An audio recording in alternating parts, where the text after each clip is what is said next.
नमस्कार दोस्तों, के एग्ज़ाम फाइट में आपका स्वागत है। कैसे हैं आप सभी? उम्मीद है आप सभी सही होंगे। चलिए दोस्तों, आज मैं विज्ञान के कुछ महत्वपूर्ण प्रश्न लेकर आया हूं, जो कि आपकी किसी भी एग्ज़ाम के लिए महत्वपूर्ण साबित होंगे।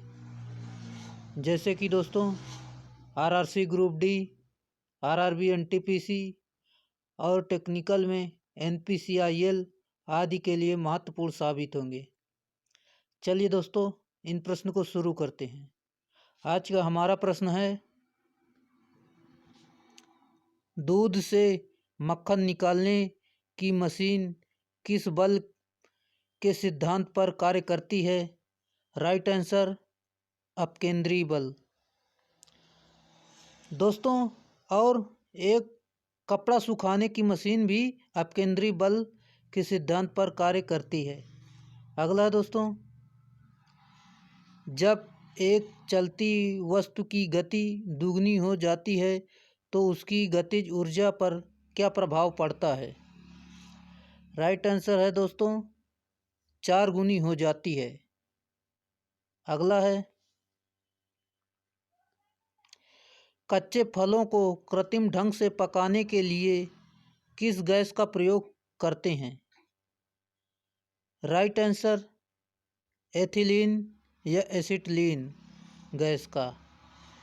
अगला है, ठहरी हुई मोटर या रेलगाड़ी के अचानक चल पड़ने से उसमें बैठे यात्री पीछे की ओर किस कारण से झुक जाते हैं? राइट आंसर दोस्तों, जड़त्व के कारण।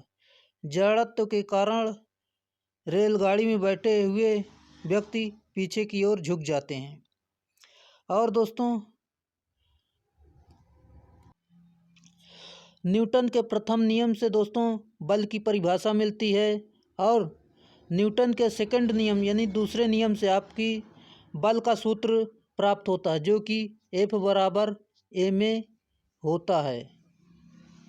F बराबर ma। और न्यूटन के गति के तीसरे नियम से दोस्तों क्रिया प्रतिक्रिया का नियम तीसरा नियम है। जैसे कि दोस्तों, तीसरा नियम में चिड़िया का आकाश में उड़ना, ये क्रिया प्रतिक्रिया के नियम का एक उदाहरण है। और बंदूक से निकली हुई गोली, ये भी एक क्रिया प्रतिक्रिया के नियम का उदाहरण है। अगला है दोस्तों, लेंस की शक्ति का एसआई मात्रक क्या है? राइट आंसर है दोस्तों, डायोप्टर। अगला है, किस उपकरण के द्वारा रासायनिक ऊर्जा को प्रकाश एवं ऊष्मा ऊर्जा में परिवर्तन किया जा सकता है? राइट आंसर, मोमबत्ती। मोमबत्ती को रासायनिक ऊर्जा को प्रकाश ऊर्जा में परिवर्तित करते हैं। और दोस्तों, रासायनिक ऊर्जा को जो विद्युत ऊर्जा में परिवर्तित करती है वो आपकी सेल कहलाता है। और जो रासायनिक जो यांत्रिक ऊर्जा को विद्युत ऊर्जा में परिवर्तित कर दे वो जनरेटर कहलाता है। और जो विद्युत ऊर्जा को यांत्रिक ऊर्जा में परिवर्तित कर दे वो मोटर कहलाती है। अगला है दोस्तों, एक अश्व शक्ति का मान कितने वाट के बराबर होता है? दोस्तों, 746 वाट के बराबर होता है। ये मीट्रिक में होता है। और ब्रिटिश में जो दोस्तों 735.5 वाट के बराबर होता है।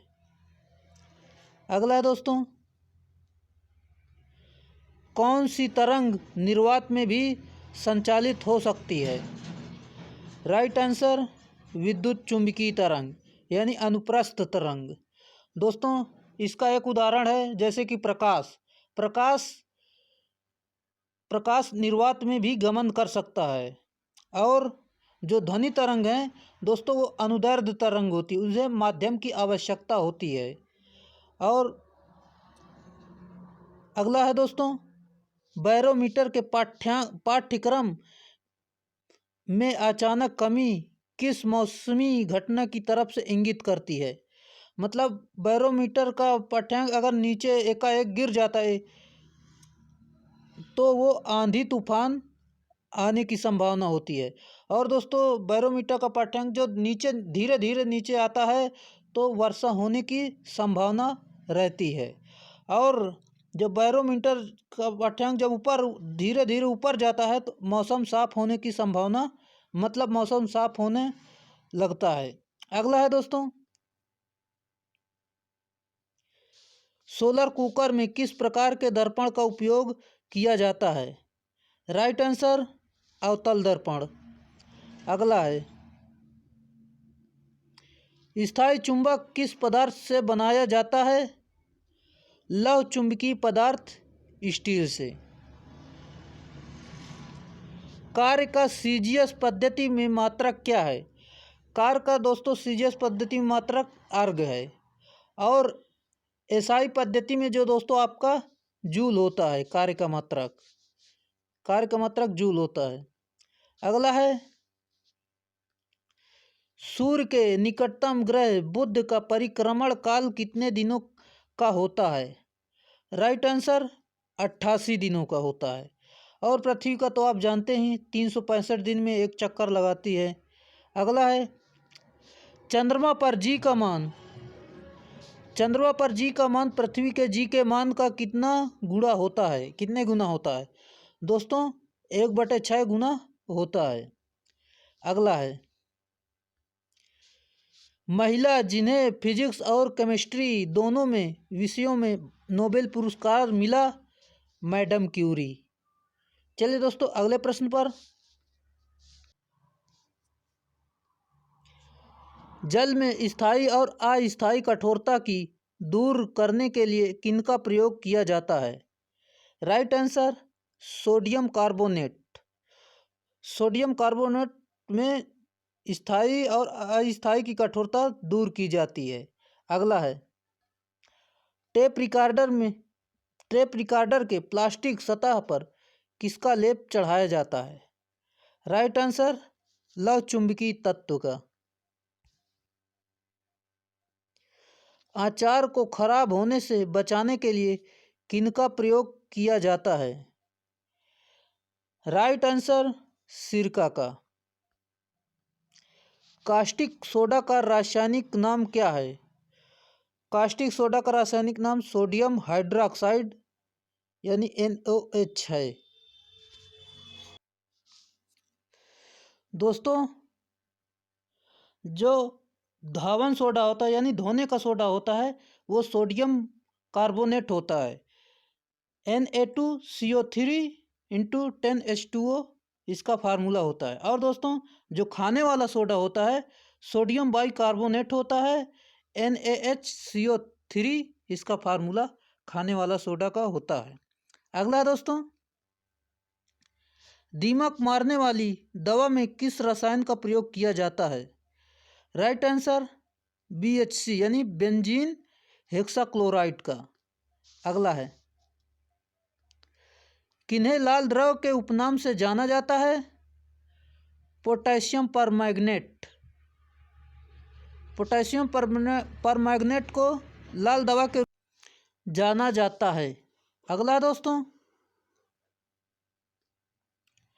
भोपाल गैस त्रासदी में कौन सा गैस रिसाव हुआ था? Right answer methyl isocyanate. दोस्तों ये 1984 में ये त्रासदी हुई थी। ये जब गैस का रिसाव 1984 ईस्वी में हुआ था, बहुत हानि हुई थी। अगला दोस्तों, हीरा के कठोरता का क्या कारण है? राइट आंसर चतुष्फलकीय संरचना। हीरा सबसे कठोर पदार्थ है। सर्वाधिक नाइट्रोजन किसमें पाया जाता है? राइट आंसर यूरिया में। किस गैस को भविष्य का ईंधन कहा जाता है? हाइड्रोजन को भविष्य का ईंधन कहते हैं।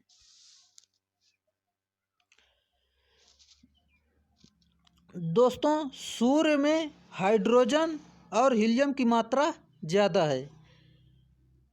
सोना को कठोर बनाने के लिए इसमें कौन सा धातु मिलाया जाता है? राइट आंसर तांबा। सोना को कठोर बनाने के लिए हम इसमें तांबा मिलाते हैं। कृत्रिम वर्षा कराने के लिए किस रसायन का प्रयोग किया जाता है? Right answer silver iodide. कच्चे तेल से शुद्ध पेट्रोल, डीजल, मिट्टी का तेल तथा कोलतार किस विधि द्वारा अलग किया जाता है? आंशिक आसवन विधि द्वारा। तैल चित्रों में रंगों को उभारने के लिए किस रसायन का प्रयोग किया जाता है? राइट आंसर हाइड्रोजन पेरोक्साइड का।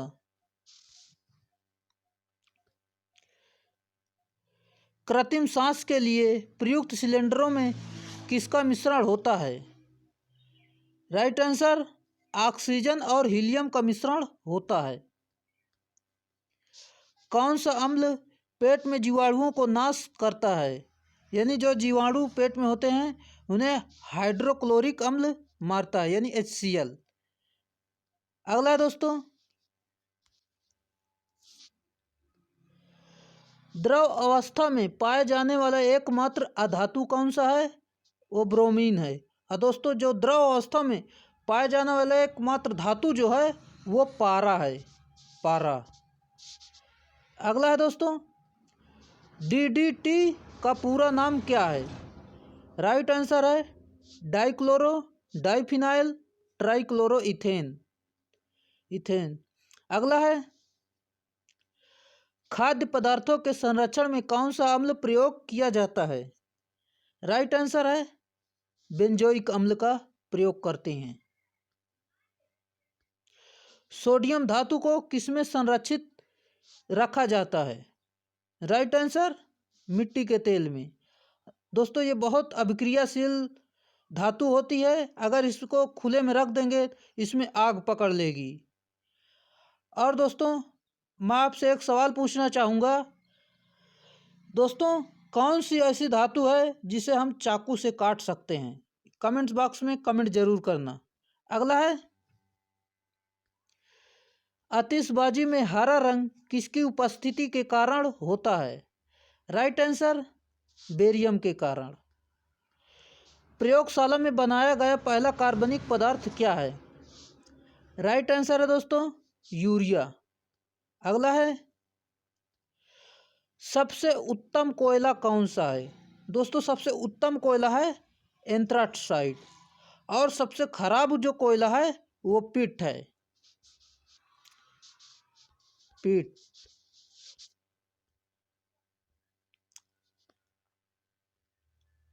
नॉन स्टिक बर्तनों का ऊपरी परत किसका बना होता है? टेफलॉन का। ब्लीचिंग पाउडर बनाने में किस रासायनिक यौगिक का प्रयोग किया जाता है? ब्लीचिंग पाउडर बनाने में कैल्शियम हाइड्रोक्साइड का प्रयोग करते हैं। एवोगाड्रो संख्या का मान कितना होता है? Right answer 6.023 × 10⁻23। अगला है, दिया सलाई बनाने में किसका उपयोग किया जाता है? लाल फास्फोरस का उपयोग करते हैं दिया सलाई बनाने में। अगला है, अंडों का कवच मुख्यतः किस पदार्थ का बना होता है? कैल्शियम कार्बोनेट का बना होता है। रबर को मजबूती प्रदान करने हेतु मिलाया जाता है, सल्फर मिलाते हैं रबर को मजबूत करने के लिए। स्वचालित वाहनों में सामान्यतः उपयोग में लाया जाने वाला एंटी फ्रीज सॉल्यूशन क्या है? Right answer ethyl glycol. Photography में प्रयुक्त होने वाला रसायन का नाम बताइए। Right answer sodium thiosulphate. 1 micron बराबर होता है? Right answer 0.001 mm। और दोस्तों 10⁻⁻6 मीटर होता है। इसे हमने mm में बदल लेते हैं तो ये आ जाता है 0.001 mm यानी मिलीमीटर। केमिस्ट्री में सबसे पहला नोबेल पुरस्कार किसने प्राप्त किया? राइट आंसर रोएंटजन ने। दोस्तों इन्होंने एक्स किरणों की खोज की थी। दोस्तों आज के लिए इतना ही। अगर वीडियो अच्छा लगा हो तो लाइक ज़रूर कर दें और अपने दोस्तों में शेयर ज़रूर कर दें। अगर चैनल पे नए हैं चैनल को सब्सक्राइब ज़रूर कर लें और बेल आइकन प्रेस ज़रूर कर लें ताकि हम वीडियो डालें तो आप तक नोटिफिकेशन ज़रूर पहुंच जाए। चलिए आज के लिए इतना ही, फिर मिलें नेक्स्ट वीडियो में, तब तक के लिए बाय।